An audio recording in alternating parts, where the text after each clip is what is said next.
149th Sutra says, Mahashunya laye vandhau bhutaksh vishayadikam huyate manasa sardham sa homas chetanasthrusha.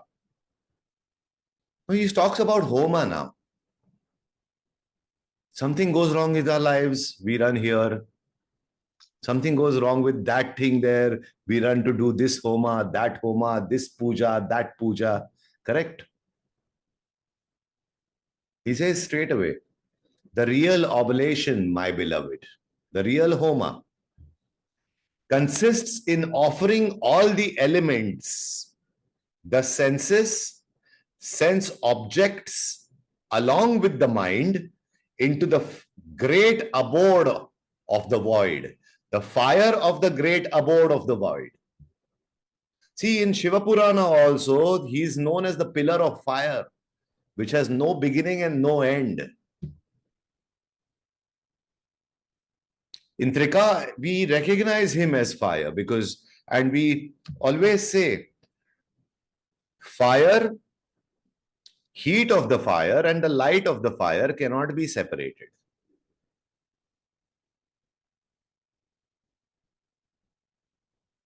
That is consciousness. The object, the subject, and the deed in between, the doer, the karta, kartutva, and karya, all are all one, stemming from one and ending at one. Consciousness in its nature is the fire itself. We know the word tapascharya. But the tapas comes from the word fire and the heat that belongs to that fire. When you're offering anything to the flower, when you're lighting a diya, what are you lighting? Your own consciousness is being lit with that diya. No? What else you're lighting?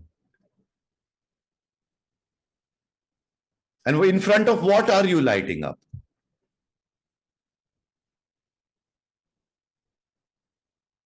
Who is lighting up? What is being lit? And for what it is lit up for are all one. Consciousness and energy is in that Shivalinga as well, or that Murti that you do puja of as well. Consciousness and energy is in that lamp as well. And consciousness and energy is in you and me as well.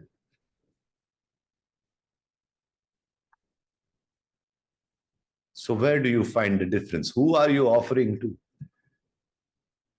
This homa, offering of all elements, he says, senses and sense objects, along with the mind into the fire of the great abode of the void, using awareness as the sacrificial ladle. We put ghee, no, in the homa.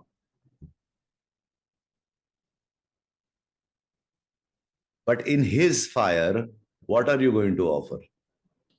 How will you offer? What is the instrument to offer yourself into him? The ladle is known as that awareness. That awareness that I exist, that he exists inside of me and you at this very moment. That awareness alone is required. Nothing else.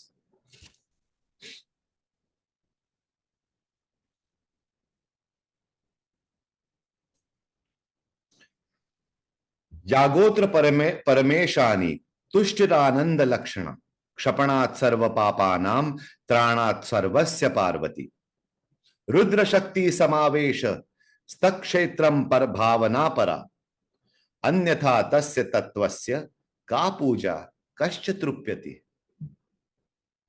O Supreme Goddess, he says. Again, he goes back to praising her. All the time you will notice this in all the tantras. Specifically in the Bhairava Tantras, this loving dialogue between a husband and wife always continues. Always continues. O Supreme Goddess, he says, real sacrifice, yaga, consists here in satisfaction in full bliss. Have you ever had that piece of gulab jamun? I always love gulab jamun, so I talk about gulab jamuns. Like, if you, what would be, let's say I had Mysore Pak today after a long, long time. Vartika was in Bangalore. On the way, she got some amazing Mysore Pak which had jaggery in it. I had a bite and I was like, wow.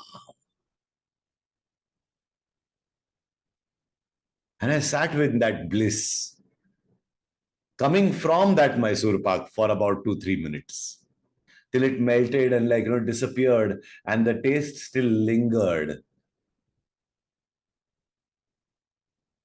So that bliss, that satisfaction is the real sacrifice. Who was that offered to? That bliss was offered to who? To that pure consciousness, to the Lord that resides inside of me. He became Trupta.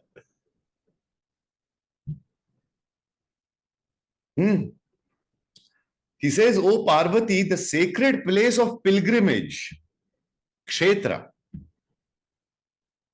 where you go to, he says, Kshapanat Sarva Papanam. To dissolve all your sins, you go to Kshetras, no? The sacred place of pilgrimage or Kshetra consists in supreme contemplation and absorption into the Shakti of the Rudra himself, by which all sins are removed and all beings are saved.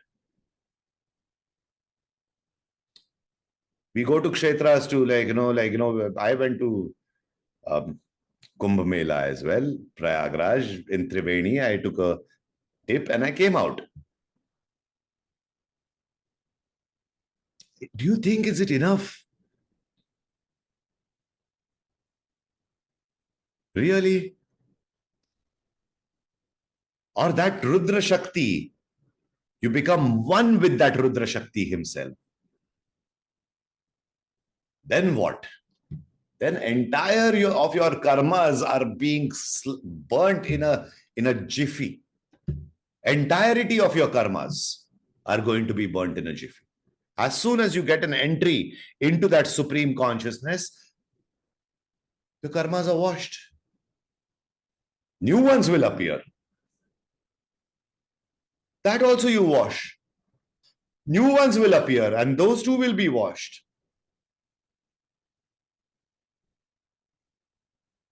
Being in that bliss, being in that, like Parabhavana as we call it.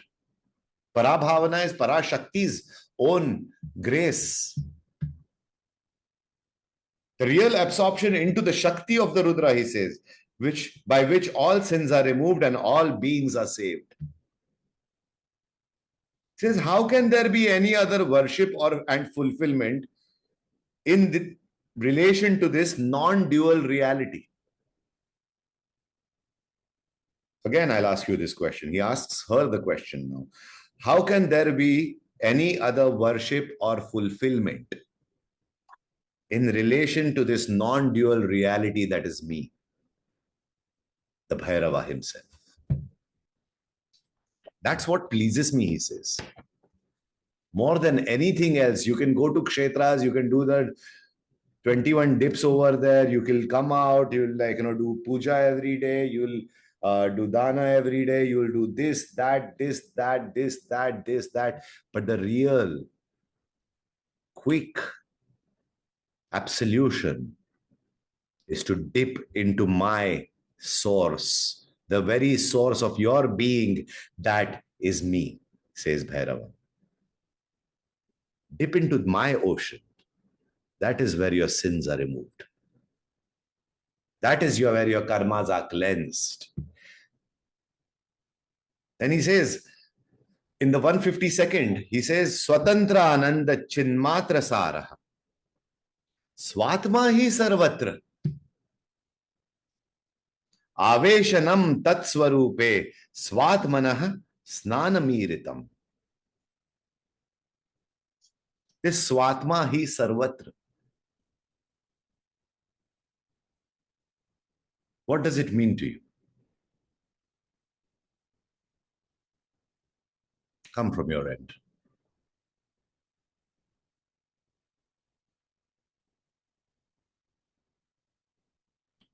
Again, I'm asking you this question. Is there a lack of divine essence in anything that there is?